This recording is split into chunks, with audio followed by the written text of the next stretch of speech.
Hello friends, welcome to my channel UPPCS with Chauhan. तो दोस्तों, मेरा नाम है कीरा चौहान। तो गाइज यहाँ हम क्या कर रहे हैं, घटना चक्र 2021 की सीरीज कर रहे हैं, जिसमें हम कर रहे हैं भारतीय राज्य व्यवस्था एवं शासन। आज हम करेंगे चैप्टर नंबर 9, जो कि है आपका शासन प्रणाली। तो गाइज चलिए, सबसे पहले हम क्या करते हैं ना, एक बार सिलेबस देख लेते हैं, फिर करते हैं आगे की बात। तो सिलेबस तो गाइज हम हर वीडियो में दिखाते ही हैं, आप लोग को आइडिया लगता रहे कि हम कहाँ तक पहुँच गए, हमें कितना अभी करना है। ठीक है, तो देखिए हमारा चैप्टर नंबर 1 से हमने स्टार्ट किया है। आज जो हम करेंगे चैप्टर नंबर 9 करेंगे। इसे काफ़ी बड़ा चैप्टर है, इसलिए 2 पार्ट में आएगा।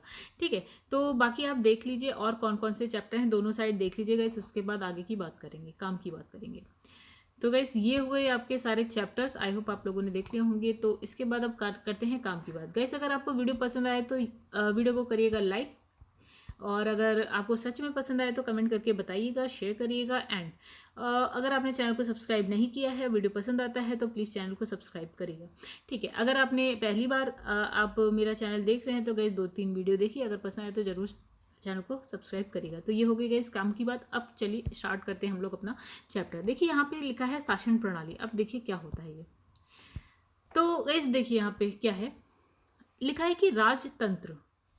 ये देखिए शासन प्रणाली जो है ना, बहुत तरीके की होती है, बहुत टाइप्स की होती है। तो गैस यहाँ सबसे पहले लिखा है ना राजतंत्र। तो ये जो है, ये शासन का प्राचीनतम रूप है, यानी कि पहले जमाने में हुआ करता था। प्राचीन काल में हुआ करता था, जिसमें क्या होता है, शासन की जो शक्ति है ना, एक व्यक्ति में समाहित होती थी। ठीक है, जो राजमुकुट धारण करता था।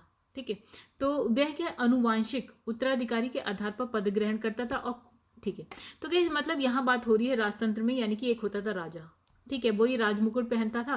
ठीक है, और इस अनुवांशिक उत्तराधिकारी का मतलब इसका ही बेटा राजा बनेगा, फिर उसका बेटा राजा बन जाएगा, उसका बेटा राजा बन जाएगा, या भाई राजा बन जाएगा, मतलब एक ही परिवार वाला। ठीक है, तो हम ये क्या है, आपका प्राचीनतम रूप था शासन का। ठीक है, आगे बढ़ते हैं। तो आपको राजतंत्र आई होप समझ में आ गया हो। अब यहाँ बात करेंगे कुलीन तंत्र की। तो गैस इसको एक और वर्ड से बोला जाता है, इसको बोलते हैं एरिस्टोक्रेसी। ठीक है, अब इसमें क्या होता है, जो राजनीतिक सत्ता होती है थोड़े ही लोगों में क्या होती है, निहित होती है। ठीक है, यानी कि गाइस यहाँ पे जो कुलीन है, अच्छा खासा जो अमीर व्यक्ति होंगे, धन होगा, जिनके पास शक्ति होगी, वही 2 4 10 होंगे, और वही क्या करेंगे, मिलके जो है शासन करेंगे। तो इसीलिए इसने बोला कि जो आपकी सत्ता है वो थोड़े ही लोगों में निहित होती है। ठीक है, दूसरा भी हो गया कुलीन तंत्र। आई होप आप लोग समझ गए होंगे। ना हम बात करेंगे तानाशाही। ओ, तानाशाही की बात करें तो गैस इसका एक बहुत अच्छा एग्जाम्पल हम बात करें तो नॉर्थ कोरिया। ठीक है, वो तानाशाही है वहाँ का जो भी है।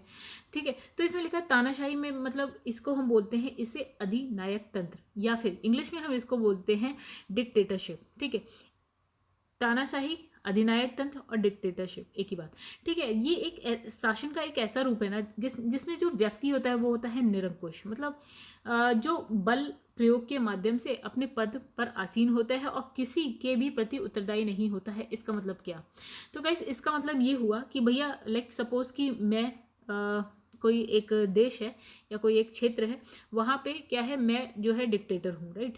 अब मुझे फ़र्क नहीं पड़ता कि लोग मेरे बारे में क्या सोचते हैं, लोग मुझसे खुश हैं नहीं खुश हैं, मेरा जो मन करेगा मैं वो करूँगी। किसी को मारना होगा, मरवाना होगा तो मैं मरवा दूंगी, कोई फ़र्क नहीं पड़ता। ठीक है, इसे ही बोलते हैं तानाशाही। तो गाइस आज भी बहुत जगह ऐसा है। ठीक है, अब लिखा है सबसे इंपॉर्टेंट हो गया आपका प्रजातंत्र, यानी कि इसको हम बोलते हैं डेमोक्रेसी, राइट। अब इसमें क्या होता है, वर्तमान समय में शासन का सबसे अधिक लोकप्रिय रूप डेमोक्रेसी, जैसे हमारे भारत में। ठीक है, तो प्रजातंत्र वहाँ विद्यमान होता है जहाँ जनता में सत्ता निहित होती है। मतलब जो सत्ता है ना, या शासन का अधिकार या शासन कौन करता है, जनता करती है, मतलब हम और आप करते हैं। ठीक है, अब इसमें जनता को क्या है, संप्रभुता प्राप्त होती है। जनता, प्रजातंत्र में प्रजा, प्रजा मतलब तो जनता ही होता है ना गाइस, तो उन्हीं का तंत्र, यानी कि सारी शक्ति आपके और हमारे पास, मतलब जनता के पास। तो चलिए आगे बढ़ते हैं। इसमें लिखा है प्रजातांत्रिक, या फिर हम देखिए इसे हम प्रजातांत्रिक भी बोल सकते हैं, लोकतांत्रिक शासन भी बोल सकते हैं। लोकतंत्र प्रजातंत्र एक ही बात। ठीक है, तो इस प्रणाली के कई रूप होते हैं गैस, इसके 2 रूप की बात करेंगे। एक होता है आपका संघात्मक शासन, ठीक है, एक होता है आपका एकात्मक शासन। चलिए हम दोनों को एक एक करके समझते हैं, संघात्मक क्या है, एकात्मक क्या है। तो इसमें क्या है देखिए, तो कैसे इसमें लिखा है कि इस शासन प्रणाली को व्यवहारता, मतलब इसे क्या कहते हैं, जो संघात्मक शासन है उसको हम बोलते हैं संसदीय शासन प्रणाली या व्यवस्था, और जो एकात्मक होता है वो होता है अध्यक्षीय शासन व्यवस्था। ठीक है, इतना ही समझिए। संघात्मक मतलब संसदीय शासन व्यवस्था, और एकात्मक में आता है अध्यक्षीय शासन व्यवस्था, राइट। आगे बढ़ते हैं, अब समझेंगे। देखिए, राज्य के महत्वपूर्ण तत्व क्या होते हैं, ये 5 चीजें याद कर, राज्य के महत्वपूर्ण तत्व याद करिए। तो एक होता है संप्रभुता, ठीक है, एक होता है जनसंख्या, दूसरा होता है राज्य का भूभाग, मतलब राज्य की संप्रभुता, राज्य की जनसंख्या, राज्य मतलब गाइस राज्य या देश आप कुछ भी कह सकते हैं, ठीक है। तो राज्य का मतलब ऐसा मत समझिएगा जैसे उत्तर प्रदेश एक राज्य है, बिहार एक राज्य है, राज्य का मतलब एक देश कहा जा रहा है, ठीक है। तो यहाँ पे राज्य का भूभाग हो गया, राज्य की सरकार या फिर सत्ता, तो ये 4 चीजें हो गई, ठीक है, संप्रभुता, जनसंख्या, भूभाग और सरकार या सत्ता, ठीक है। तो ये इसके प्रमुख भाग होते हैं, मतलब इंपॉर्टेंट पार्ट्स होते हैं किसके, राज्य यानी कि किसी देश के, ठीक है।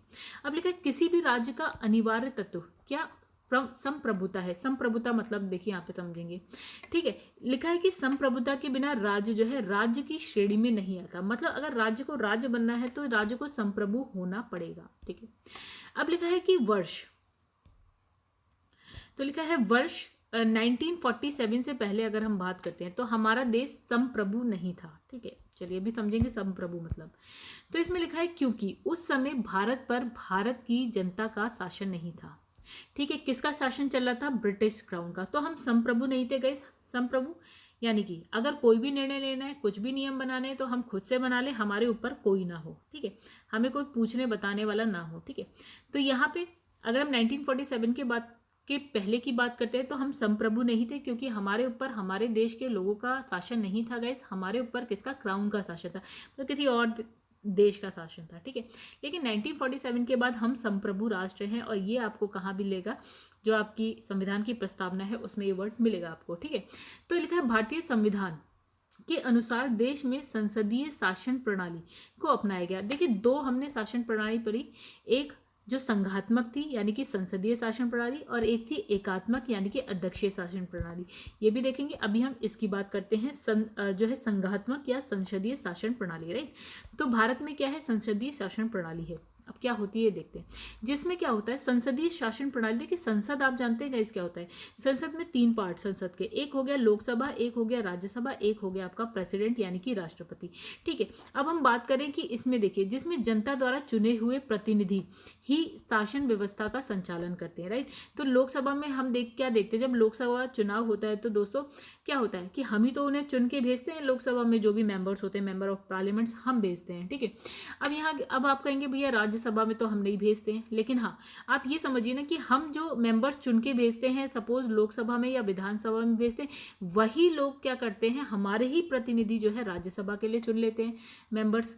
तो यानी कि हम ही कहीं इनडायरेक्टली ही सही, लेकिन हम ही हैं चुनने वाले, ठीक है। वैसे प्रेसिडेंट भी अप्रत्यक्ष तौर पे जाता है, लेकिन फिर भी कहीं ना कहीं पीछे हम ही हैं इसके भी, ठीक है। हम जिसको भेजते हैं वो आगे बढ़ जाता है, ठीक है। चलिए, तो यानी कि जनता द्वारा चुने हुए प्रतिनिधि ही शासन व्यवस्था का संचालन करते हैं, किसमें, संसदीय शासन प्रणाली में। संसद में अभी हमने क्या देखा, लोकसभा, राज्यसभा एंड प्रेसिडेंट, और इसको प्रत्यक्ष अप्रत्यक्ष तरीके से हम ही चुन के भेजते हैं, ठीक है।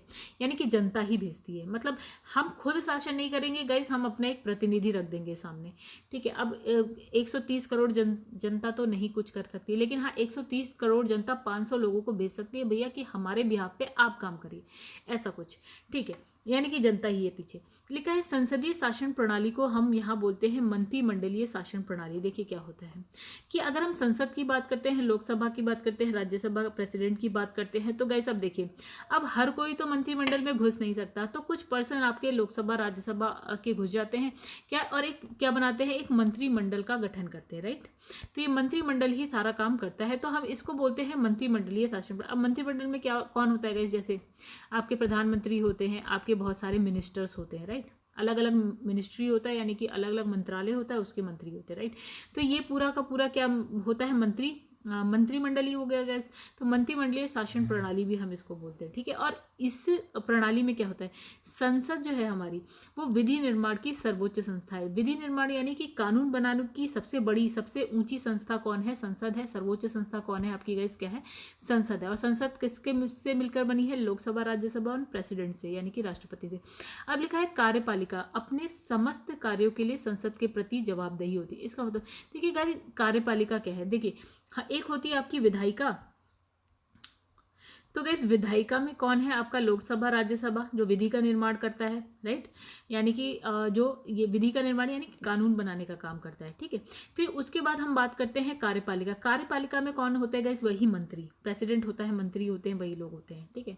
यानी कि जो समझ गए होंगे आप लोग, कार्यपालिका में कौन है आपका? वही प्रेसिडेंट, वही मंत्री हैं, वो कार्यपालिका के सदस्य होते हैं, ठीक है। तो इसमें लिखा है कार्यपालिका अपने समस्त कृत्यों के लिए संसद के प्रति जवाबदेही होती है। यानी कि जो मंत्रिमंडल होता है ना पूरा का पूरा, यानी कि जो मंत्री होते हैं या प्रेसिडेंट होता है, ये जवाबदेह किसके प्रति होते हैं? ये संसद के प्रति जवाबदेह होते हैं, संसद, राइट। तो संसद में भी गए किसके? लोकसभा के प्रति, राइट। चलिए आगे बढ़ते हैं। फिर लिखा है संसदीय शासन प्रणाली में कार्यपालिका का अस्तित्व विधायिका में उसके विश्वास प्रति तक रहता है। मतलब देखिए, कार्यपालिका जो होती है ना गाइस, यानी कि अगर हम बात करते हैं मंत्रिमंडल की, तो मंत्रिमंडल में कौन होते हैं? मंत्रिमंडल में वही लोग होते हैं, अधिकतर क्या, जो सत्ताधारी दल के मंत्री होते हैं ना, अधिकतर वही होते हैं। मतलब सत्ताधारी दल के नेता ही मंत्री चुन के चले जाते हैं। जैसे कि आपके राजनाथ सिंह हो गए, आपके अमित शाह हो गए। तो कैसे ये कहाँ, ये जैसे अभी हम देखते हैं कि भारतीय जनता पार्टी सत्ता में है, तो अधिकतर जो आपको मंत्रिपरिषद में मिलेंगे वो कौन मिलेंगे, या मंत्रिमंडल में मिलेंगे, वो आपको भारतीय जनता पार्टी से ही आगे बढ़े हुए लोग मिलेंगे, राइट, नेता मिलेंगे। तो कहते हैं कि अगर जो मंत्रिमंडल है ना, यानी कि कार्यपालिका का अस्तित्व तभी तक बना रहता है जब तक उसका जो विधायिका मतलब यही हो गई आपकी जो विधि निर्माण कानून, यानी कि संसद, जिसका संसद में अगर आपका विश्वास प्राप्ति यानी बहुमत बना रहता है। यानी कि अगर संसद की अगर हम बात करें, सपोज हम लोकसभा की बात करते हैं, लोकसभा में अगर बीजेपी का बहुमत जब तक बना रहेगा तब तक आपकी ये कार्यपालिका बनी रहेगी। जैसे ही बीजेपी मान लो कि 2/3 सदस्य निकल जाए, ठीक है, किसी और पार्टी को ज्वाइन कर ले, तो बीजेपी गिरेगी यहाँ से, और यहाँ से कार्यपालिका भी खत्म हो जाएगी। यही इसने बोला कि इसका अस्तित्व तभी तक है जब तक कि आपकी विधायिका में बहुमत बना रहता है, तब तक, ठीक है। अब लिखा है भारत की राजनीतिक व्यवस्था में संपूर्ण सत्ता को केंद्र और राज्य में संवैधानिक रूप से बांटा गया है। देखिए, जो पूरी की पूरी सत्ता है ना, वो सिर्फ और सिर्फ केंद्र के पास नहीं है गाइस, ये केंद्र के पास भी है, ठीक है। जो हमारे सेंट्रल गवर्नमेंट होती है वो देखते हैं हम, और उसके बाद जितने भी राज्य हैं सबके पास सत्ता है, राइट, अपनी अपनी राज्य सरकार, ठीक है। यानी कि केंद्र सरकार भी हो गई है, आपके पास राज्य सरकार भी है। तो किसमें बटा हुआ है? केंद्र और राज्यों में संवैधानिक रूप से बटा है क्या आपका संपूर्ण जो राजनीतिक व्यवस्था है, राइट। आगे बढ़ते हैं। यहाँ सर्वोच्च सत्ता जनता में निहित है, वही हम पढ़ते आ रहे हैं कि हम ही जो है चुन के भेज रहे हैं सबको। भारतीय प्रशासनिक राजनीतिक व्यवस्था विशुद्ध रूप से एक लोकतांत्रिक गणराज्य है, ठीक है। अब देखिए, तो जो आपकी भारतीय सत्ता मतलब जो भारतीय प्रशासन है, राजनीतिक व्यवस्था है, वो क्या है? लोकतांत्रिक गणराज्य है। लोकतांत्रिक हम समझते हैं गाइस क्या होता है? जनता ही चुनाव करके भेजती है अपने प्रतिनिधि, मतलब जनता ही सब कुछ है, जनता ही शासन कर रही है। गणतंत्र हमने इसलिए बोल दिया गया इस भारत को, देखिए गणतंत्र इसलिए है, जो प्रमुख होता है ना भारत का प्रमुख यानी कि प्रेसिडेंट, वो गाइस कोई वंशानुगत नहीं होता है। मतलब ऐसा नहीं है कि कोई जैसे सपोज आज कोई एक बंदा है, फिर अगला जो है उसी का बेटा बनेगा या उसी का भाई बनेगा, फिर जो अगला है वो उसका बेटा या उसका भाई बनेगा, ऐसा नहीं है, ठीक है। तो गणतंत्र का मतलब है जो गाइस हमारा जो राष्ट्र का प्रमुख होता है यानी कि जो प्रेसिडेंट होता है, वो हम में से कोई भी हो सकता है, एक आम आदमी, कोई भी आम आदमी, एक गरीब आदमी, अमीर आदमी, कोई भी हो सकता है, ठीक है। तभी हमने इसको क्या बोला है? गणतंत्र है। गणतंत्र का यही मतलब है। अगर जैसे अब अगर आप ब्रिटेन की बात करते हैं, ठीक है, तो वहां पे क्या होता है गाइस, ब्रिटेन में जो सर्वोच्च पद होता है, मतलब सर्वोच्च मतलब होता है राष्ट्र में जो सबसे ऊपर वाला पद होता है, वो व्यक्ति कौन होता है? वहाँ हम बोलते हैं ना अभी भी वहाँ पे क्वीन या राजा, यही सब तो बोलते हैं। तो वहाँ पे भी वही चल रहा है, फिर उनके बेटे बन जाएंगे, उनके उत्तराधिकारी बन जाएंगे राष्ट्र, मतलब जो राजा हैं। अभी भी ब्रिटेन में राजा वाला हिसाब किताब भी है, ठीक है। संसद भी है और वो भी है, हमारे यहाँ संसद, ठीक है। लेकिन जो आपके सर्वोच्च पद दिया है राष्ट्रपति को, तो वो हमारे यहाँ कोई भी बन सकता है, कोई वंशानुगत नहीं है, ठीक है। इसलिए हम बोलते हैं लोकतांत्रिक और गणराज्य, ठीक है। अब लिखा है, अब एक तो हमने संसदीय शासन प्रणाली पढ़ ली अभी, ठीक है। तो गाइस अभी हमने देखे दो पढ़े थे, संघात्मक और एकात्मक, ठीक है। तो संघात्मक में हमने पढ़ा, अभी जो पढ़ा संसदीय शासन प्रणाली। एकात्मक में हम कौन सा पढ़ेंगे, अध्यक्षात्मक शासन प्रणाली, राइट, दूसरा वाला। अब दूसरा वाले में क्या है, इसमें क्या होता है, राष्ट्रपति शासन प्रणाली के नाम से भी जाना जाता है। अभी आप एग्जाम्पल पता है गाइस किसका लेके चलिए अपने दिमाग में। संसदीय में तो आप भारत का एग्जाम्पल लेके चल सकते थे, लेकिन अगर आप नए हैं, पहली बार पढ़ रहे हैं, तो अध्यक्षीय शासन प्रणाली में आप किसका, राष्ट्रपति, अध्यक्ष में राष्ट्रपति, और किस देश का मतलब लेके चलिए दिमाग में, अमेरिका का। ठीक है, तो गाइस हम जैसे कि अमेरिका में जानते हैं, तो अमेरिका में सबसे कौन होता है, प्रेसिडेंट होता है। ठीक है, कौन है, अभी जो बाइडेन है। अब आप उन्हीं को लेके चलिए। भारत में तो लोकसभा राज्यसभा है और प्रधानमंत्री होता है, ठीक है, और राष्ट्रपति अलग से होता है। लेकिन यहाँ पे अगर हम अमेरिका में बात करें तो गाइस वहाँ पे कोई प्रधानमंत्री नहीं होता, सिर्फ और सिर्फ राष्ट्रपति होता है। एक ही बंदा वही सब कुछ देख रहा है। ठीक है, मतलब वही सब कुछ तो नहीं देख रहा है, लेकिन ये समझ लीजिए कि राष्ट्रपति है। ठीक है, तो ये है अध्यक्ष, उसको ही अध्यक्ष बोला गया। तो अध्यक्षीय शासन प्रणाली अमेरिका का एग्जाम्पल लिखे, जिसे हम क्या है, राष्ट्रपति शासन प्रणाली भी कहते हैं। देखिए राष्ट्रपति होता है अमेरिका में, याद रखिएगा, तो इसके नाम से भी जानते हैं। और समस्त जो कार्यपालिका शक्ति वास्तविक रूप से राष्ट्रपति में निहित होती है। मतलब यहाँ पे कार्यपालिका शक्ति की अगर हम बात करते हैं, तो हमने अभी एक मंत्रिमंडल की बात करी थी, जिसमें एक क्या होते हैं, जिसमें प्रधानमंत्री भी होते हैं, उसमें और भी सारे बहुत सारे मंत्री होते हैं। ठीक है, और उसके ऊपर क्या होता है कि हर जो भी काम होता है वो राष्ट्रपति के नाम पे होता है गाइस। ठीक है, जो हमने भारत का भी देखा। बट यहाँ पे क्या होता है, सारी की सारी शक्ति किस में होती है, राष्ट्रपति में होती है। लेकिन हमारे यहाँ क्या होता है, पूरी का पूरा एक मंत्रिमंडल होता है। ठीक है, वो जो है पूरा का पूरा संसद के प्रति जवाबदेह होता है, लोकसभा के प्रति, मतलब एक पूरा मंत्रिमंडल। ठीक है, यहाँ पे एक आदमी की बात करा जा रहा है, वो है राष्ट्रपति। तो राष्ट्रपति में सारी शक्ति निहित है। ठीक है, अब लिखा है अध्यक्षात्मक शासन प्रणाली का सर्वोच्च उदाहरण क्या है, देखिए अमेरिका की राजनीतिक प्रणाली व्यवस्था है, उस प्रशासनिक व्यवस्था। देखिए अमेरिका इसने भी कहा। अब इसने कहा अध्यक्षात्मक शासन प्रणाली में क्या है, राष्ट्रपति जो है विधायिका को भंग नहीं कर सकता। देखिए हमारे यहाँ क्या है गाइज, कि जैसे हम संघात्मक शासन प्रणाली है, तो हमारे यहाँ जो होता है ना राष्ट्रपति, वो चाहे तो लोकसभा को देखिए राज्यसभा तो भंग होती नहीं है। ठीक है, वो एक स्थायी सदन है। ठीक है, अपर हाउस बोलते हैं, आपका उच्च क्या बोलते हैं, सदन, उच्च सदन बोलते हैं। और ये क्या होता है, स्थायी होता है, ये भंग नहीं होता। हालांकि हर 2 साल बाद 1/3 सदस्य बदल जाते हैं। ठीक है, वो अलग बात है। लेकिन जैसे लोकसभा आपकी पूरी की पूरी भंग हो जाती है, जैसे अभी 2019 में चुनाव हुआ, तो 2019 के बाद अब 2024 में होगा। अगर सपोज कि बीजेपी नहीं आती है या भंग हो जाती है, का मतलब ये वाली लोकसभा आपकी खत्म हो जाएगी और एक नई लोकसभा के लिए, पूरी की पूरी लोकसभा के लिए चुनाव होगा। ठीक है, अब इसने कहा कि और हाँ, अगर बीच में ऐसा हो जाता है, कभी कभार कुछ ऐसा हो सकता है कि राष्ट्रपति जो है आपकी लोकसभा को भंग कर सकता है, राष्ट्रपति। ठीक है, प्रेसिडेंट, ना कि प्रधानमंत्री। तो यहाँ पे लिखा है जो वो, तो लोकसभा राज्यसभा यही तो गाइस क्या विधायिका होती है, राइट। तो इसमें लिखा है कि जो राष्ट्रपति है ना अमेरिका वाले में, अध्यक्षात्मक शासन प्रणाली में, वो जो है विधायिका को भंग नहीं कर सकता। लेकिन भारत में यानी कि जो संसदीय शासन प्रणाली थी गाइस, उसमें जो है आपका राष्ट्रपति विधायिका को भंग कर सकता था, यानी लोकसभा को भंग कर सकता है। कारण बहुत सारे, आगे हम कभी पढ़ेंगे, जब आएगा तो जरूर पढ़ेंगे। चलिए आगे बढ़ते गए। यहाँ पे इतना आई होप आप लोग को समझ में आ गया हो। फिर लिखा है कि यहाँ लिखा है अध्यक्षात्मक शासन प्रणाली में सत्ता केंद्रीकृत होती है। केंद्रीकृत मतलब एक ही व्यक्ति में निहित है, एक ही पद पे, मतलब राष्ट्रपति में निहित है, खाली केंद्रीकृत है। ठीक है, हमारे वाले में नहीं है ऐसा। लिखा है अध्यक्ष, हाँ, राष्ट्रपति ही कार्यपालिका का प्रमुख होता है, राष्ट्रपति प्रमुख है कार्यपालिका का। अब लिखा है अध्यक्षात्मक शासन प्रणाली में राष्ट्रपति अपने मंत्रियों के चुनाव में स्वतंत्र होता है। मतलब जो राष्ट्रपति है, देखिए राष्ट्रपति को काम करने के लिए मंत्री भी चाहिए होंगे, राइट, तो वो अपने मंत्रियों को चुनाव खुद से कर सकता है। मतलब उस पर कोई कहीं ये नहीं है कि वो स्वतंत्र है, जिसे चाहे मंत्री बना सकता है। ठीक है, मंत्रियों के चयन में व्यवस्थापिका की भूमिका नाम मात्र की होती है, राइट। लिखा है भारतीय संविधान की प्रस्तावना में प्रस्तुत वाक्य, मतलब भारतीय संविधान में क्या लिखा है, लिखा है हम भारत के लोग, ये स्पष्ट करता है कि भारत में सत्ता का एकमात्र स्रोत क्या है, जनता है।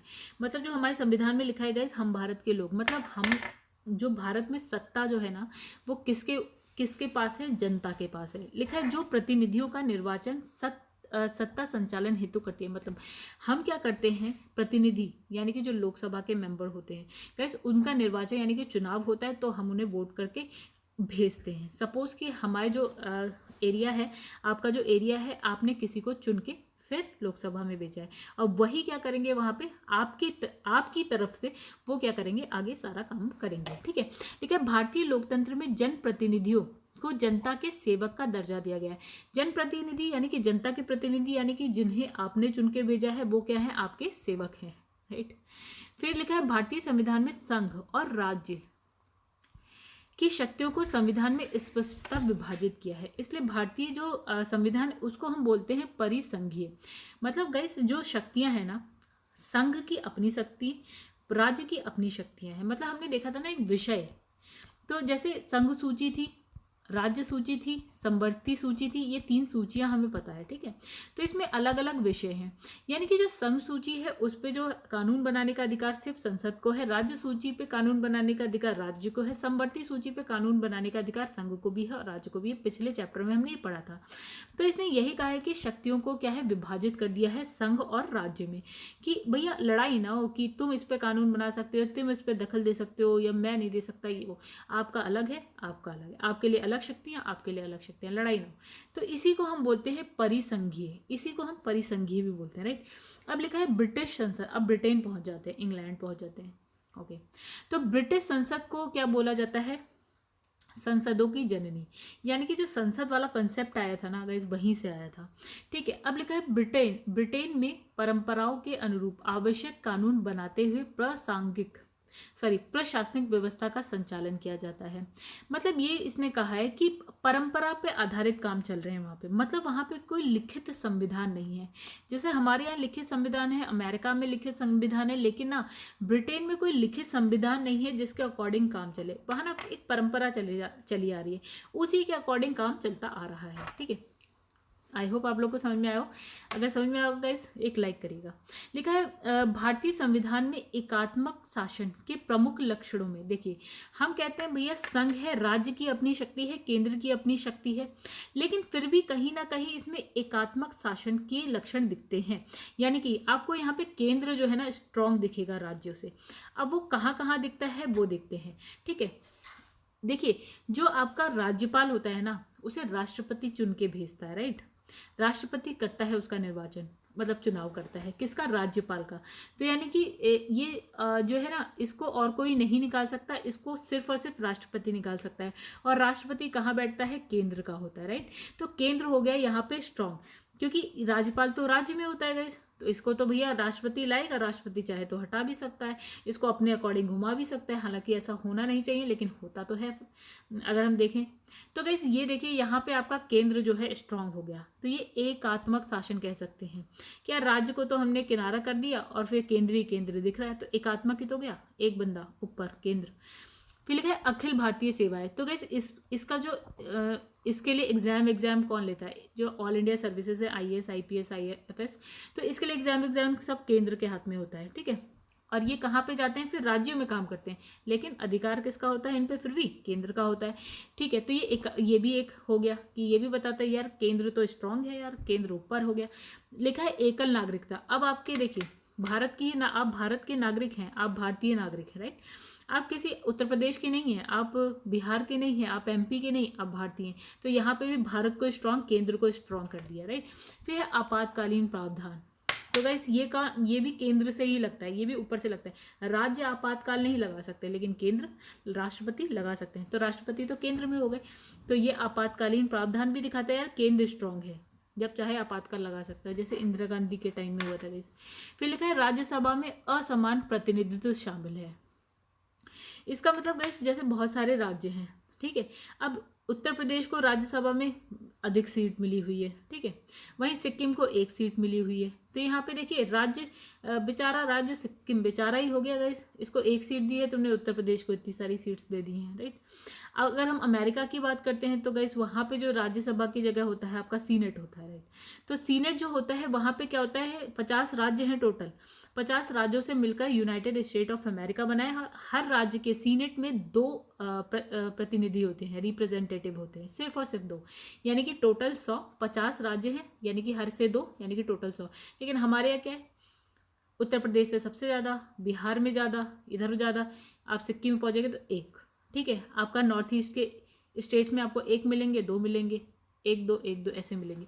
तो प्रतिनिधि क्या है आपका, असमान है, प्रतिनिधित्व क्या है, असमान है। तो यहाँ पे भी आप कह सकते हैं यार राज्य जो है ना उसको इतना नहीं पूछा जा रहा है, तो आप कह सकते हैं ये सारे के सारे एकात्मक शासन के लक्षण दिखते हैं आपको, यानी कि केंद्र आपको दिख जाता है स्ट्रांग।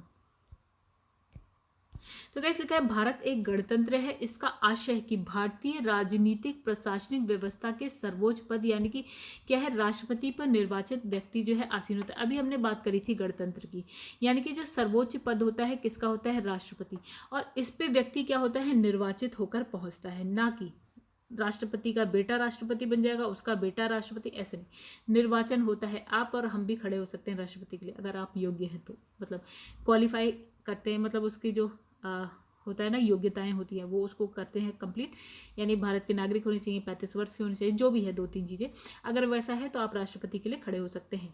ठीक है, भारतीय संविधान में संघात्मक एकात्मक दोनों व्यवस्थाओं के तत्व मिलते हैं। संघात्मक भी गाइस हमने देख लिया, एकात्मक वाला भी हमने देख लिया, परंतु भारतीय संविधान क्या है, मूलतः संघात्मक ही है। अब आप ये नहीं कह सकते यार एकात्मक के भी लक्षण मिलते हैं तो एकात्मक हो गया, नहीं है, हम संघात्मक ही, राज्य अलग केंद्र अलग, केंद्र के पास अपनी शक्ति, राज्य के पास अपनी शक्ति, हालांकि एकात्मक वाले लक्षण दिखते हैं लेकिन हम हैं संघात्मक। अब देखिए इसमें लिखा है केसी वियर ने भारत को क्या बोला, भारत को बोला भैया संघात्मक तो ये पूरी तरह से लग ही नहीं रहा, जब एकात्मक के भी लक्षण दिख रहे तो ये अर्ध संघात्मक राज्य कहा गया, ये इन्होंने बोला, इनका अपना मानना था, मत था उनका बस। ठीक है, हालांकि हम संघात्मक ही हैं। दूसरा आपका लिखा है जी ऑस्टिन, इन्होंने क्या कहा, इन्होंने कहा सहकारी संघवाद कहा। ठीक है, भारतीय संघवाद को सहकारी संघवाद का, सहकारी संघवाद केंद्र और राज्य जो है आपस में मिलजुल के काम करें और सबको सही से चलता रहे। भारतीय संविधान अधिक कठोर और अधिक लचीले के मध्य जो है संतुलन स्थापित करता है। ये किसने कहा, केसी वियर ने कहा, जिन्होंने ये कहा था अर्धसंघात्मक का। इन्होंने कहा जो संविधान है कठोर और लचीला दोनों है। कठोर ये कि आसानी से हम उसमें चेंजेस नहीं कर सकते, लचीला ये कि एटलीस्ट हम चेंजेस कर तो सकते हैं, मतलब ये तो है नहीं कि नहीं ही कर सकते, जरूरत पड़ेगी तो हम कर सकते हैं लेकिन आसानी से नहीं कर सकते। अच्छा खासा संविधान संशोधन क्या बिल लाना पड़ता है, लोकसभा में पास होता है, राज्यसभा में पास होता है, प्रेसिडेंट उस पर साइन करता है यानी हाँ कहता है, तब जाके कहीं हम संविधान को चेंज कर पाते हैं। तो ये हो गया कठोर, बहुत बड़ा प्रोसेस है। लचीला इसलिए कि आप कह दो कि यार जो संविधान बन गया था 1949 मतलब जो भी है 1949-50 में जो बन गया अब उसको आप चेंज ही नहीं कर सकते, नहीं, लचीला है, आप उसको चेंज कर सकते हैं समय के अकॉर्डिंग। तो ये कहा गया। अब लिखा है B.R. अम्बेडकर के अनुसार क्या, संविधान को संघात्मकता के तंत्र के तंग ढांचे में नहीं ढाला जा सकता। मतलब ये कहते हैं कि भैया आप कह दो सिर्फ और सिर्फ संघात्मक ही रहे, मतलब एकात्मक के लक्षण ही ना दिखे, तो ऐसा नहीं हो सकता, ये अम्बेडकर साहब कहते हैं। तो गैस यहाँ पे हमारे नोट्स हो गए खत्म। गैस अगर आपको सच में पसंद आई हो तो प्लीज़ वीडियो को पॉज करके एक बार लाइक करेगा, अगर पसंद आई हो तो। आई होप आप लोग को पसंद आई होगी। ठीक है, इससे आसान तरीका नहीं था आपको समझाने का, मुझे सबसे अच्छा और सबसे आसान तरीका यही लगा। तो यहाँ लिखा है निम्नलिखित में कौन सा राज्य का सबसे महत्वपूर्ण तत्व है। यहाँ लिखा है ध्वज, संप्रभुता, राजधानी या शासन। तो क्या संप्रभुता होना सबसे जरूरी है। संप्रभुता क्या होता है, देखिए हम अगर 19 देखिए इसमें कुछ नया नहीं लिखा है, इसमें सब वही चीज़ लिखी है जो हम पढ़ के आए। तो इसने कहा जो आपके राज्य हैं उसके आवश्यक तत्व कौन से होते हैं, जनसंख्या, भूभाग, सरकार और संप्रभुता, राइट, यही सबसे इंपॉर्टेंट है और इस चारों में संप्रभुता सबसे महत्वपूर्ण होता है। अब संप्रभुता के बिना क्या है, राज्य जो है राज्य अंतर्राष्ट्रीय दृष्टि से राज्य नहीं होता।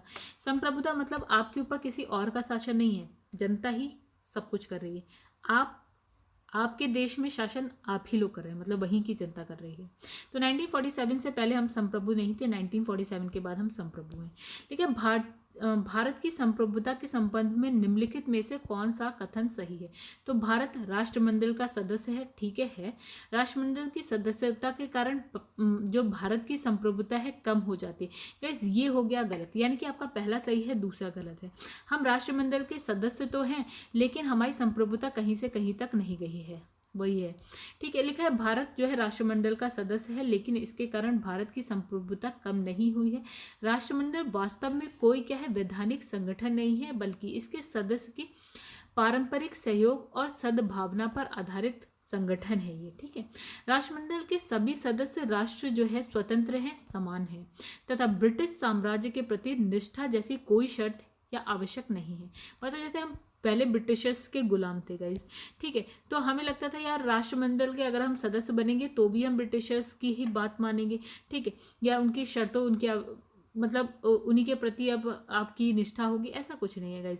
आप स्वतंत्र हैं और आप समान हैं। जितने भी देश हैं राष्ट्रमंडल में सब स्वतंत्र हैं, सब समान हैं। ठीक है, अब लिखा है भारतीय संविधान में किस प्रकार की शासन प्रणाली की व्यवस्था है। तो गाइस हमने 2 तरीके की पढ़ी थी। देखिए इसमें लिखा है लोकतंत्रात्मक, अध्यक्षात्मक, अर्ध लोकतंत्रात्मक या संसदात्मक। तो कई हमने 2 पढ़ी थी। जो आपकी थी संसदात्मक और दूसरी थी एकात्मक, राइट। तो ये वाली संसदीय जो शासन प्रणाली थी, दूसरी थी अध्यक्षात्मक शासन प्रणाली। ठीक है, भारत में ग्रेट ब्रिटेन का अनुसरण करते हुए संसदनात्मक जो है शासन व्यवस्था को अपनाए, यानी कि हमारे पास क्या है, संसद है, लोकसभा, राज्यसभा और क्या है आपका प्रेसिडेंट। संसदनात्मक शासन व्यवस्था में क्या है, व्यवस्थापिका के सदस्य ही कार्यपालिका का गठन करते हैं। इसका मतलब क्या है, तो इस व्यवस्थापिका का मतलब हो गया आपका संसद, और संसद से ही आपका मंत्रिमंडल यानी कि कार्यपालिका बनता है, राइट।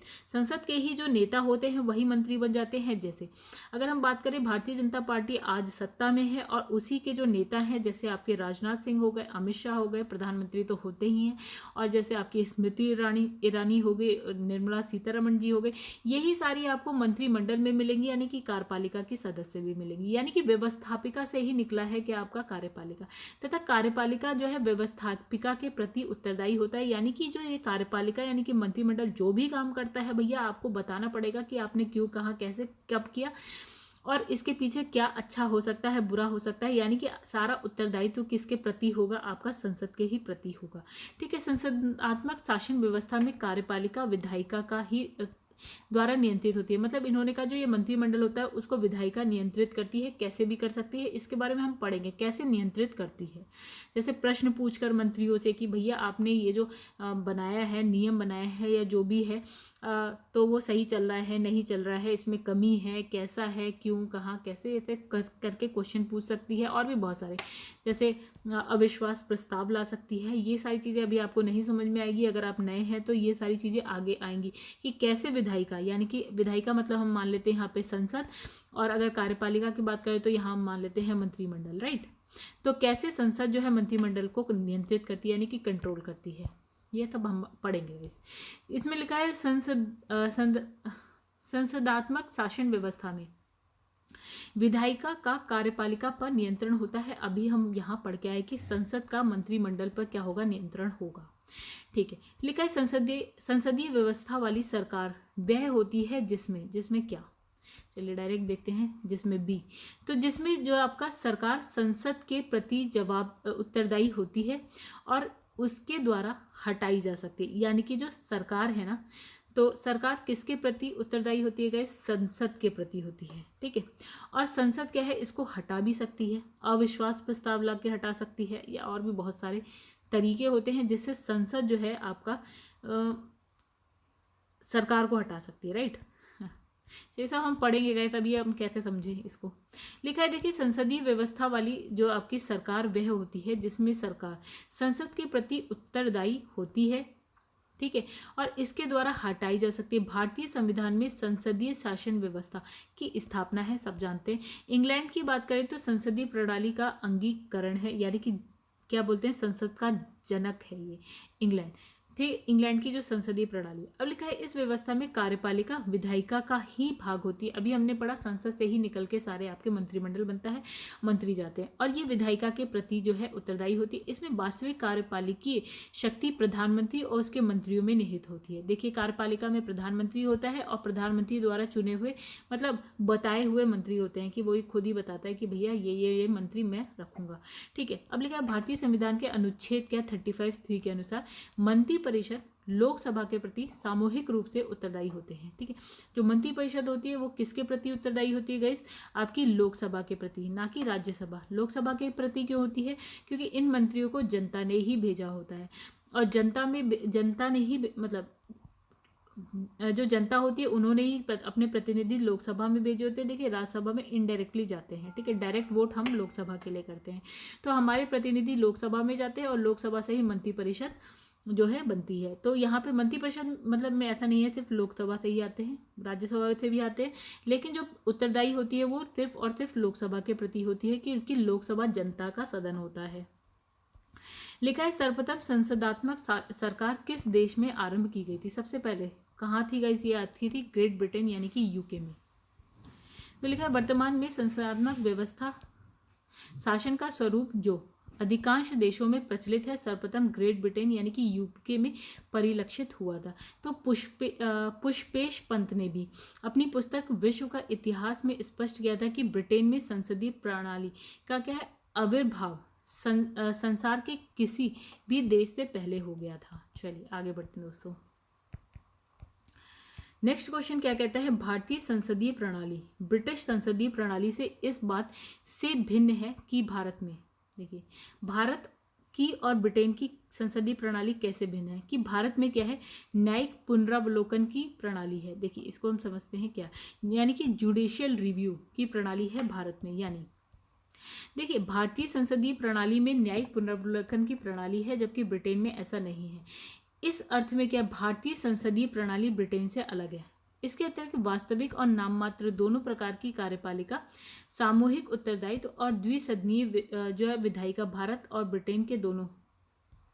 चलिए गाइस यहाँ पे कार्यपालिका, दो सदन की कार्यपालिका मतलब सॉरी देखिए क्या है यहाँ पे न्यायिक पुनरावलोकन, यानी कि अगर संसद कोई कानून बनाती है तो गाइस उस कानून का जो है आप जो न्यायपालिका है ना गाइस उसमें देख सकती है, उस कानून को देख सकती है कि कहीं वो संविधान का उल्लंघन तो नहीं करी। अगर उल्लंघन कर रही है तो वो उसको रद्द कर सकती है।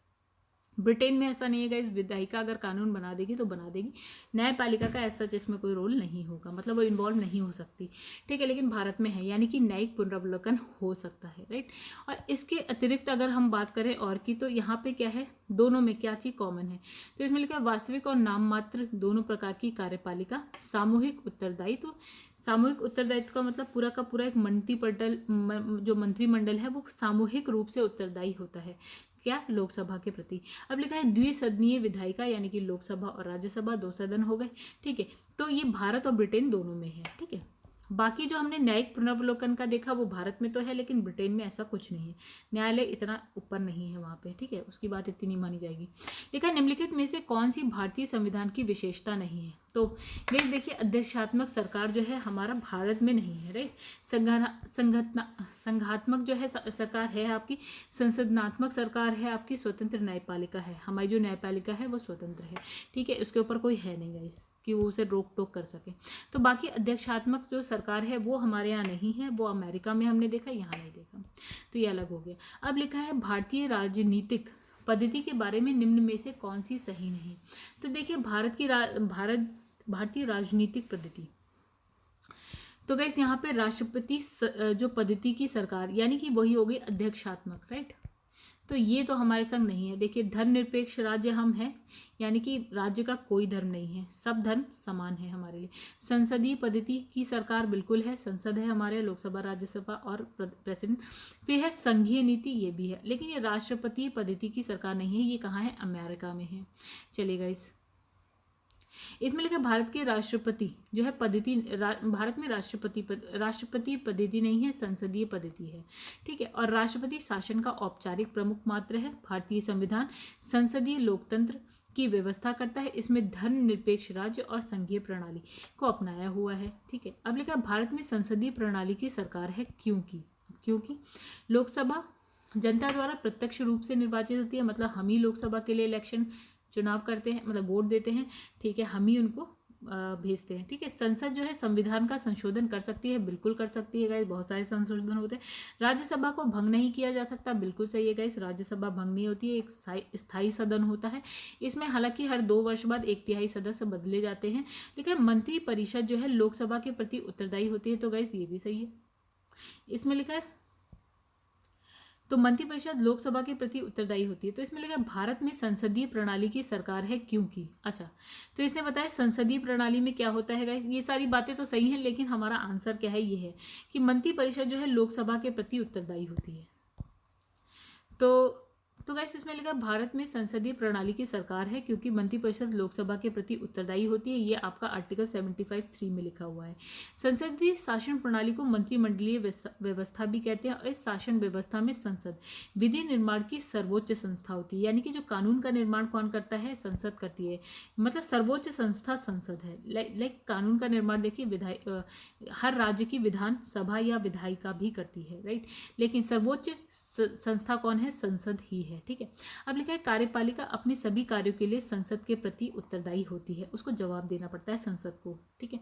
लिखा है कार्यपालिका के सदस्य संसद के सदस्य होते हैं, यानी कि जो नेता संसद में होते हैं वही जाके कार्यपालिका में भी हो जाते हैं, मंत्रिमंडल में, ठीक है। कार्यपालिका तभी तक सत्तारूढ़ या कार्यरत रहती है जब तक संसद में यानी कि लोकसभा का विश्वास प्राप्त होता है। यानी कि जब तक लोकसभा में आपकी सरकार बनी रहेगी, कार्यपालिका तब तक बनी रहेगी। सरकार गिरेगी, कार्यपालिका भी गिर जाएगी। लिखा है संसदीय स्वरूप के शासन का प्रमुख लाभ यह है कि, तो गाइस क्या लाभ है? कार्यपालिका विधायिका के प्रति उत्तरदायी होती है, ये हम 100 बार पढ़ चुके हैं। लिखा है भारत के संदर्भ में संसदीय शासन प्रणाली में निम्नलिखित में से कौन से सिद्धांत संस्थागत रूप से निहित है? तो संसदीय शासन प्रणाली में क्या क्या है? मंत्रिमंडल के सदस्य जो है संसद के सदस्य होते हैं, बिल्कुल सही है। जब तक मंत्रियों को संसद का विश्वास प्राप्त होता है तब तक वे अपने पद पर बने रहते हैं, बिल्कुल सही है। संसद से जैसे ही विश्वास हटता है सरकार पर, तो आपकी मंत्रिमंडल भी खत्म हो जाती है, मंत्री भी गायब हो जाते हैं, खत्म हो जाते हैं। राज्य का अध्यक्ष ही मंत्रिमंडल का अध्यक्ष होता है। तो गाइस राज्य का अध्यक्ष मंत्रिमंडल का अध्यक्ष, मंत्रिमंडल का जो अध्यक्ष होता है वो कौन होता है? आपका प्राइम मिनिस्टर होता है, ठीक है। तो यहाँ पे आंसर है 1 और 2, थर्ड वाला गलत है। चलिए आइए देखते हैं। तो 75(5) में क्या लिखा है? मंत्री बिना संसद सदस्य बने 6 महीने। देखिए कि अगर आपको मंत्री बनना है तो गाइस कम से कम आपको संसद का सदस्य होना चाहिए। चलिए अगर आप संसद के सदस्य नहीं हैं कोई बात नहीं, आप मंत्री बन सकते हैं, लेकिन 6 महीने के भीतर आपको संसद का सदस्य बनना पड़ेगा। चाहे आप लोकसभा के सदस्य बने, चाहे आप राज्यसभा के सदस्य बने, लेकिन 6 महीने के भीतर बनना पड़ेगा। अगर आप 6 महीने के भीतर दोनों में से किसी के सदस्य नहीं बनते हैं तो आप मंत्री पद से हट जाएंगे। अर्थात मंत्रिमंडल के सदस्य जो है संसद के सदस्य होते हैं, सही बात है। फिर लिखा है मंत्रिपरिषद सामूहिक रूप से लोकसभा के प्रति उत्तरदायी होती है, ये आर्टिकल 75(3) कहता है। फिर लिखा है कथन 2 भी सही है। लिखा है क्योंकि लोकसभा जो है संसद का भाग है। भारत में राज्य का यानी कि राष्ट्र का अध्यक्ष, इसने कहा राष्ट्रपति होता है, और मंत्रिमंडल का अध्यक्ष कौन होता है? प्रधानमंत्री होता है, ठीक है। यही कहा राज्य का अध्यक्ष ही क्या मंत्रिमंडल का अध्यक्ष होता है, ऐसा लिखा था? नहीं, मंत्रिमंडल का जो अध्यक्ष होता है वो प्रधानमंत्री, लेकिन राज्य यानी कि राष्ट्र का अध्यक्ष कौन होता है? हमारा राष्ट्रपति होता है। लेकिन सरकार की संसदीय व्यवस्था के विषय में निम्नलिखित में से कौन सा वक्तव्य सही है? तो गैस इसमें लिखा है, हमें पता है कार्यपालिका विधायिका के प्रति जवाबदेह होती है, उत्तरदायी होती है। तो इसमें लिखा है विधायिका कार्यपालिका के प्रति, विधायिका कार्यपालिका के प्रति। नहीं, गलत, दोनों ही एक जैसे लग रहे हैं। अच्छा, एक न्यायपालिका का भी, हमें बस ये पता है कि कार्यपालिका के प्रति, कार्यपालिका विधायिका के प्रति।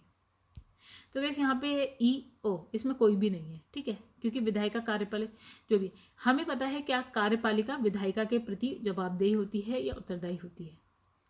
लिखा है शासन प्रणाली, शासन प्रणाली की सामान्यतः 2 पद्धति होती है, संसदीय और अध्यक्षीय। तो गैस फिर वही सारी बातें लिखी है, इसमें कुछ नया नहीं लिखा है दोस्तों, एक बार पढ़ लेना आप, इसमें सब वही बार बार टाइम वेस्ट हो रहा है। लिखा है निम्नलिखित कथनों में से उस एक को चुनिए जो मंत्रिमंडल स्वरूप की सरकार के अंतर्निहित सिद्धांत को जो है अभिव्यक्त करता है। मंत्रिमंडल, ठीक है। तो वैसे इसका आंसर है सी, मतलब इसने कहा कि सरकार के जनता के प्रति सामूहिक उत्तरदायित्व को सुनिश्चित करने के लिए संसदीय लोकतंत्र की एक क्रियाविधि है। ओ माय गॉड, समझना बड़ा मुश्किल है। इसमें लिखा है संसदीय शासन प्रणाली को मंत्रिमंडलीय शासन प्रणाली या उत्तरदायी शासन प्रणाली के नाम से संबोधित यानी कि जाना जाता है। इसमें सरकार यानी कि मंत्रिपरिषद लोकसभा के प्रति उत्तरदायी होता है। लोकसभा सदस्यों का निर्वाचन जनता के द्वारा प्रत्यक्ष रूप से होता है, मतलब लोकसभा के सदस्य जो होते हैं यानी कि MPs, उनको हम वोट देते हैं और वो हमारे क्षेत्र से उठ के जाते हैं और MP बनते हैं, राइट। लिखा है अतः सरकार के जनता के प्रति सामूहिक उत्तरदायित्व को सुनिश्चित करना ही मंत्रिमंडलीय स्वरूप की सरकार और संसदीय सरकार के अंतर्निहित सिद्धांत है। मतलब हम जिसको चुन के भेजते हैं, मंत्रिमंडल बनता है उससे है, और वो जो है आपका संसद के प्रति क्या होते हैं, जवाबदेह होते हैं, उत्तरदायी होते हैं, राइट। फिर आगे लिखा है राष्ट्रपति पद्धति में समस्त कार्यपालिका की शक्ति निहित होती है। किस में होती है, एक व्यक्ति में, यानी कि एक राष्ट्रपति पद पे होती है, राइट। ए हो गया आंसर। तो वैसे इसमें क्या होता है, राष्ट्रपति में निहित होता है, इसका प्रयोग वह विधायिका से पृथक, मतलब इसका प्रयोग वह विधायिका से पृथक और स्वतंत्र रूप से स्वयं और अपने द्वारा चयनित मंत्रियों के माध्यम से करता है। मतलब जो शक्ति होती है वो खुद राष्ट्रपति करता है और किसकी हेल्प लेता है, मंत्रियों की, और जिसको वो खुद से चयनित करता है, मतलब खुद से लाता है। अब लिखा भारत के राजनीतिक व्यवस्था में मूलभूत लक्षण क्या है। ये एक लोकतांत्रिक गणराज्य है भारत, बिल्कुल सही है। इसमें जो है संसदनात्मक रूप की सरकार है, बिल्कुल सही है। सर्वोच्च सत्ता भारत की जनता में होती है, ये भी सही। ये एक एकीकृत शक्ति का प्रावधान करती है। तो गैस ये एकीकृत नहीं है, संघात्मक है, यानी कि आपका फोर्थ गलत है और 1 2 3 सारे सही हैं, ठीक है। बाकी ये आप पढ़ लीजिए, इसमें वही चीज़ लिखी है जो हम बार बार पढ़ते हुए आ रहे हैं। चलिए आगे बढ़ते हैं। अब लिखा है निम्नलिखित कथनों पर विचार करिए और कौन सा सही है आपको ये बताएं। तो भारत एक लोकतांत्रिक राज्य है, बिल्कुल सही है। एक प्रभु सत्ता संपन्न राष्ट्र है, बिल्कुल सही है। लोकतांत्रिक समाज है, सही है। कल्याणकारी राज्य है, तो गैस इसमें देखिए आंसर है डी, यानी कि सारे सही हैं, कल्याणकारी भी हैं। तो भारतीय संविधान के तहत भारत में लोकतांत्रिक राज्य व्यवस्था है, प्रभु सत्ता संपन्न भी है। नीति निदेशक तत्वों के द्वारा संविधान निर्माताओं ने कल्याणकारी राज्य की संकल्पना को भी अभिव्यक्त किया है, ठीक है। मतलब हम कल्याणकारी राज्य भी हैं, ठीक है। तो इसमें लिखा है और साथ में जो है भारतीय समाज को लोकतांत्रिक माना जाता है। लोकतंत्र मतलब गैस सारी सत्ता जनता के हाथ। निम्नलिखित में से कौन सी विशेषता भारतीय राजतंत्र में नहीं है। तो एक संविधान संगत सरकार, विधि का शासन, लोकतांत्रिक, सत्तावादी। तो गैस देखिए सत्तावादी हम नहीं है, ठीक है, बाकी सारे हैं। डी नहीं है, देखिए आंसर। भारतीय शासन प्रणाली में शासन का संचालन संविधान के प्रावधानों के अनुरूप होता है। भारत में विधि का शासन है, ठीक है, यानी कि कानून के अकॉर्डिंग शासन चलता है। ये नहीं है कि प्रधानमंत्री बन गया अपने आप जो भी प्रधानमंत्री अपने मन से कुछ भी करे जा रहे हैं, नहीं। जैसा कानून है उसके अकॉर्डिंग ही काम करेंगे। गणतंत्र है, ना कि राजतंत्र नहीं है। राजतंत्र मतलब राजा, फिर राजा का बेटा राजा, फिर ये सारी चीजें। प्रत्येक 5 वर्ष के उपरांत जनता अपने प्रतिनिधियों का निर्वाचन कर, यानी 5 साल के लिए लोकसभा होती है, फिर से इलेक्शन होता है, अब 2024 में होगा।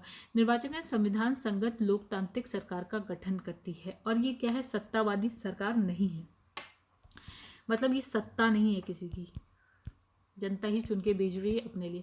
फिर लिखा है केंद्र सरकार और राज्य सरकार को प्राधिकार प्राप्त होता है, किससे होता है गाइस, हर एक शक्ति के बारे में कहाँ लिखा गया है आपका संविधान में, भारतीय संविधान से।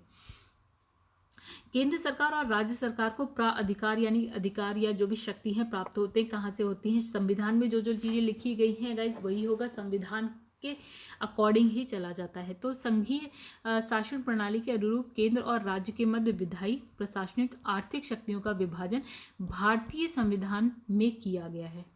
कौन कौन सी विधायी शक्ति होगी, प्रशासनिक शक्ति हो गई या आर्थिक शक्ति हो गई, सब भारतीय संविधान में लिखा है। अब इसमें लिखा है आपको बताना है, ए में लिखा है कि भारत एक लोकतांत्रिक देश है, बिल्कुल सही। आर में लिखा है भारत का अपना संविधान है, बिल्कुल सही है दोनों, लेकिन आंसर होगा आपका ये, क्योंकि गाइस इसमें देखिए क्या लिखा है कि देखिए बी आंसर है। बी का मतलब है कि आपका ए और आर दोनों सही है, लेकिन आर जो है एक ही सही व्यवस्था व्याख्या नहीं करता, राइट। फिर यहाँ लिखा है भारत एक लोकतांत्रिक देश है, इसका प्रमाण संविधान के उद्देश्य का प्रारंभिक शब्द क्या लिखा है, हम। भारत के लोग भारत को संपूर्ण संप्रभुत्व संपन्न समाजवादी पंथनिरपेक्ष लोकतंत्रात्मक गणराज्य बनाने के लिए सिद्ध जो भी है पूरी प्रस्तावना हो गई, ठीक है। अब लिखा है लोकतंत्र शासन का वह रूप होता है जिसमें सभी महत्वपूर्ण निर्णय जनता द्वारा जो चुने हुए प्रतिनिधि होते हैं वो संयुक्त रूप से करते हैं, ठीक है। मंत्रिमंडल या पूरी संसद करती है, ठीक है, लोकसभा है। तो भारत में भी शासन के लोकतांत्रिक रूप को अपनाया है। भारत का अपना लिखित संविधान है जो विश्व का सबसे बड़ा लिखित संविधान है। तो गाइस आंसर है इसका भी। लिखा है निम्न में से कौन सुशासन की विशेषता नहीं है, सुशासन। तो गाइस पारदर्शिता है, आपकी जवाबदेही है, आपका कानून का नियम है, लेकिन लाल फीता शाही ये नहीं है गाइस आंसर में। तो इसमें लिखा है कि लाल फीता शाही नहीं है, जबकि हिस्सेदारी है, जवाबदेही है, पारदर्शिता है, कानून का नियम है, सर्वसम्मति से निर्णय लेना है, दक्षता है, प्रभावशालिता, सुशासन की विशेषता है। सुशासन में मतलब एक अच्छी गवर्नमेंट कैसे बनाई जाए, तो एक अच्छी गवर्नमेंट तब हो सकती है जब वो आपके प्रति जवाबदेह हो, यानी कि आप कहें कि भैया ऐसा क्यों, तो वो बताए ऐसा क्यों। वो पारदर्शी हो, मतलब वो जो भी काम करे सब कुछ सबके सामने हो, दिखाते। नियम, कानून का नियम, ठीक है, यानी कि यहाँ पे जो चल रहा है वो कानून के नियम के अकॉर्डिंग होना चाहिए। तो यही सब समझ गए होंगे, आई होप आप लोग। अच्छी सरकार है, गुड गवर्नेंस, सुशासन। इसमें लिखा है कल्याणकारी राज्य का उद्देश्य क्या है। गैस इसका उद्देश्य है कमजोर वर्गों के कल्याण का प्रबंधन, मतलब अंत्योदय। इसका मतलब होता है कल्याणकारी राज्य में गैस सबका कल्याण, किसी किसी वर्ग का नहीं, उच्च वर्ग का नहीं, किसी जाति का नहीं, सबका। तो कल्याणकारी राज्य नागरिकों के, विशेष रूप से कमजोर वर्ग के नागरिकों के सामाजिक आर्थिक विकास के लिए सतत प्रयत्नशील रहती है। मतलब सभी का कल्याण, जो किसी एक पंक्ति में जो सबसे आखिरी व्यक्ति है गाइस, उसके कल्याण की बात करी जा रही है, ठीक है। इसमें लिखा है नागरिकों का वह वर्ग जो सामाजिक आर्थिक रूप से जो है सुदृढ़ है, अपना कल्याण स्वयं कर सकता है, उसे किसी विशेष संरक्षण की आवश्यकता नहीं होती है। यही कारण है कि भारत में क्या मलाई, मतलब क्रीमी लेयर यानी कि मलाईदार परत, अर्थात पिछड़ों में अगड़ों को लोक नियोजन में आरक्षण प्रदान नहीं किया गया। जैसे गाइस इसमें ये बोला ना कि ओबीसी को जैसे आरक्षण मिला हुआ है, लेकिन इसमें एक चीज ये भी कह दी कि जो क्रीमी लेयर होती है ना, यानी कि जो जिसकी अच्छी खासी इनकम होती है, पैसा होता है, उसको आरक्षण नहीं दिया गया है, ठीक है। हाल ही में शुरू हुए प्रधानमंत्री किसान समृद्धि योजना भी सभी किसानों के लिए नहीं है, बल्कि सिर्फ छोटे किसानों के लिए। इन्हें का जो बड़ा है भैया वो तो अपना हिसाब किताब देख सकता है, जो छोटा है यानी कि कमजोर है उसके लिए आप कल्याण करें किसी तरह से उसका।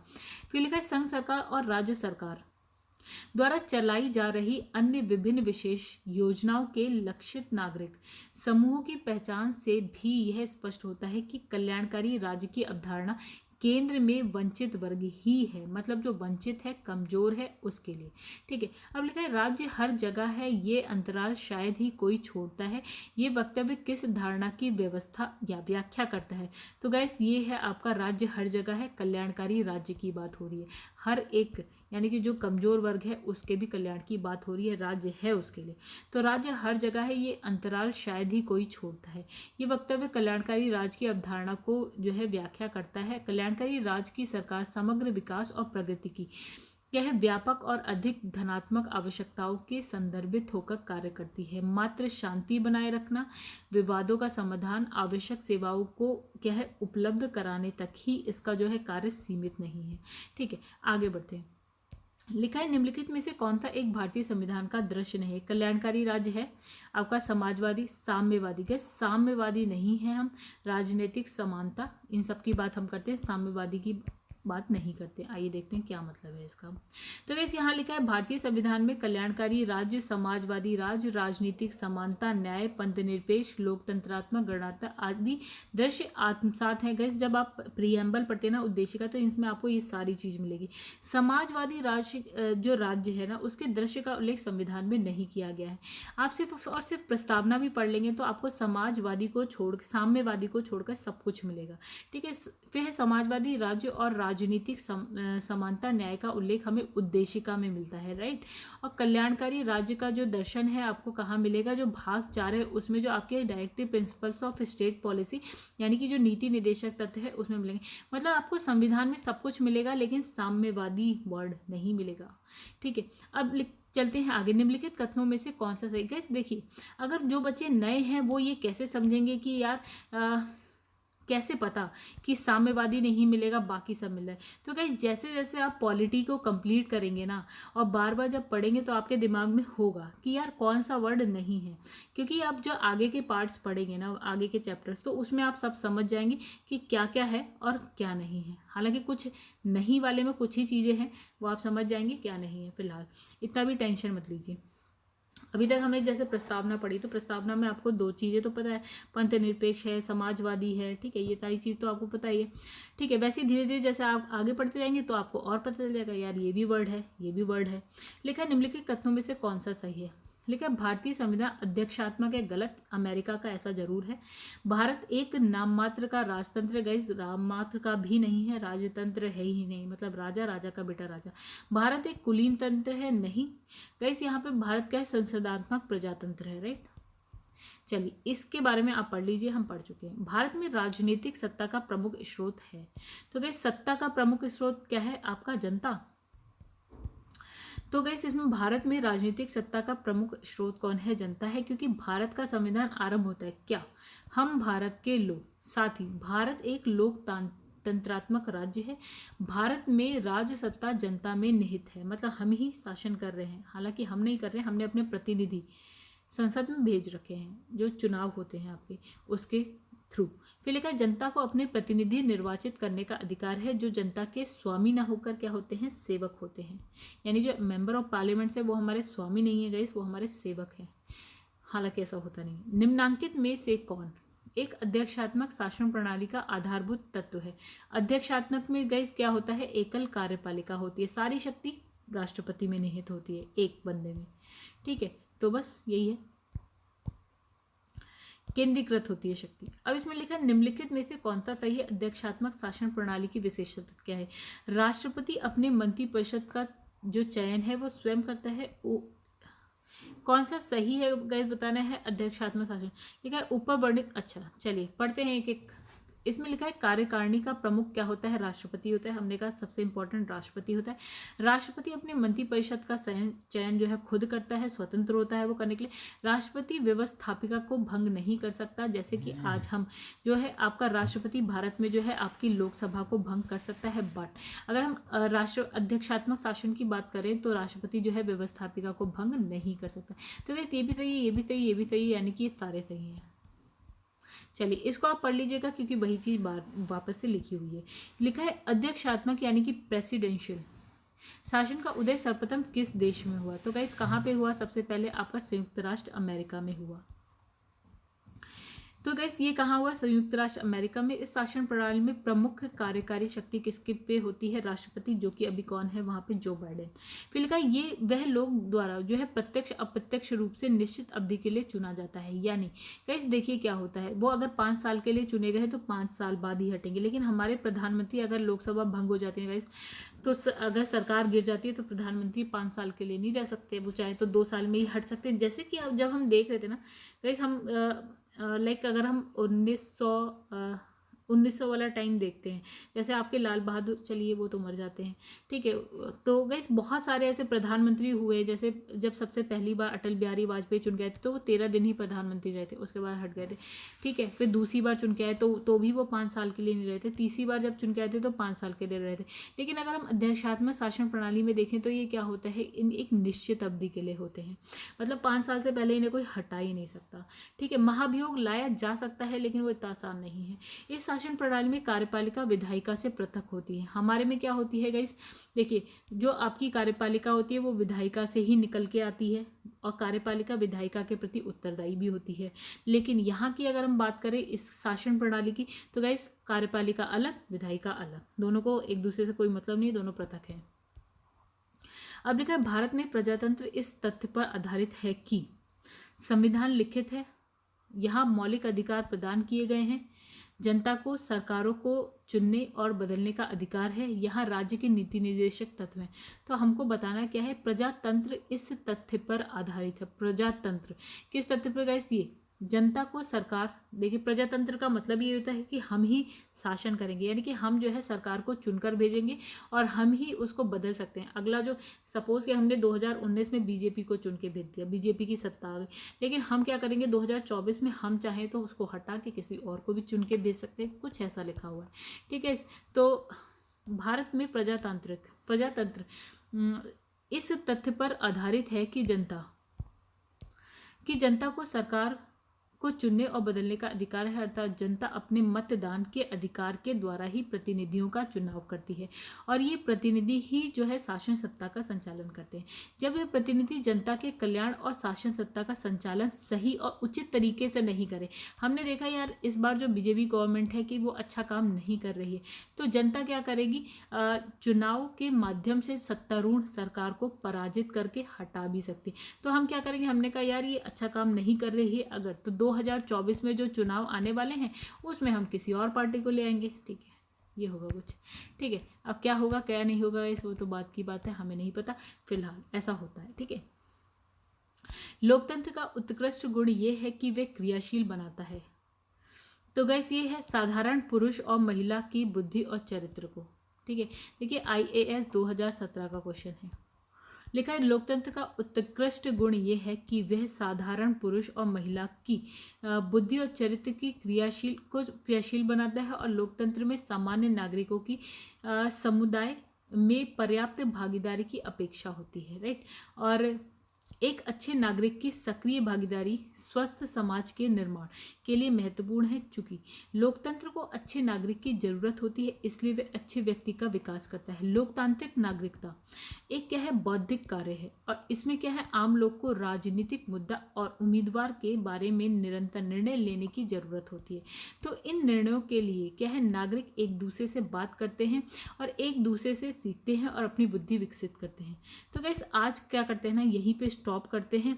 ठीक है, बाकी जो है हम नेक्स्ट पार्ट पे ले आएंगे। गाइस वीडियो काफ़ी बड़ी हो गई। गाइस अगर आपको वीडियो पसंद आई है तो एक बार तीसरी बार बोल रही हूँ मैं, गाइस अगर पसंद आई है तो सच में लाइक करिएगा, कमेंट करिएगा, शेयर करिएगा एंड सब्सक्राइब अगर नहीं किया चैनल को तो कर लीजिएगा। गाइस मेरे चैनल का नाम है #UPPCS with Chauhan and for all government exam, मतलब ये खाली UPPCS के लिए गाइस, बिहार PCS बहुत सारे आपको इसमें अलग अलग वीडियोस मिलेंगी। हालांकि जो स्टार्टिंग में मैंने अपने जो चैनल का नाम यही रखा था गाइस, लेकिन बाद में मुझे लगा कि नहीं ये और भी जो आपके एग्जाम्स हैं उनके लिए होना चाहिए।